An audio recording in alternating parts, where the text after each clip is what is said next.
Uztailaren 7 gainditu berritan, LAB sindikatuak egungo egoeraren eta datorrenaren irakurketa eskaini du. Ezkor agertu dira ordezkariak eta Confebask patronalaren jarrera gogor salatu dute. Confebaskek bere bataia partikularra lehenestu du Euskal Herriaren, Euskal Ekonomiaren, Euskal Instituzioen gainetikan.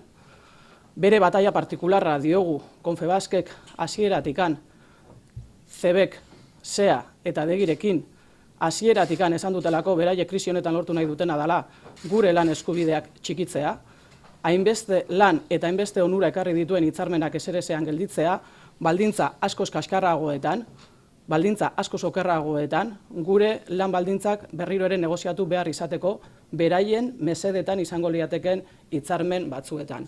Hori da sortu nahi duten egoera. Hori sortzeko beraien neurrira egindako negoziazio kolektibo bat finkatzeko erabakia hartu dute. Esan nahi dugu, hasieratik esaten ari garena, eta da, ez dela egia, sortutako egoera honetan, lan baldintzak okertuz, soldatak jeitsiz, lanorduak lusatuz, ez da egia krisitik aterako garela. Ez da egia, ekonomiaren kriston erasoa egingo zaio, jendea pobretzea ekonomia suntsitzen ari delako. Urkulluren gobernuarekin hitz egiteko eta adostasuna lortzeko prest agertu dira. Horretarako, borondatea ikusten dutelako.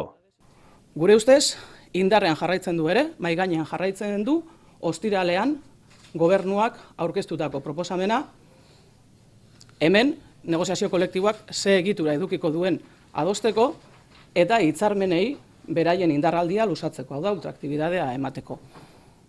Confebaskek ezetz esan zion, baina sindikatu nahiko gaude baietz esan duena, gobernu bat badago, eta beraz, gobernuarekin hitz egin nahi dugu, lansailarekin eztabaidatu nahi dugu, proposamen horren defentsa nola egingo dugun, eta proposamen horren alde, hurrengo urratsak zeintzu izango diran.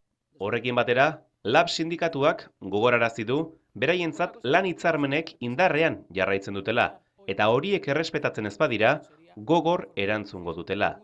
Bitartean, negoziatzen segitzeko asmoa dute, gainontzeko sindikatu eta eragile sozialekin.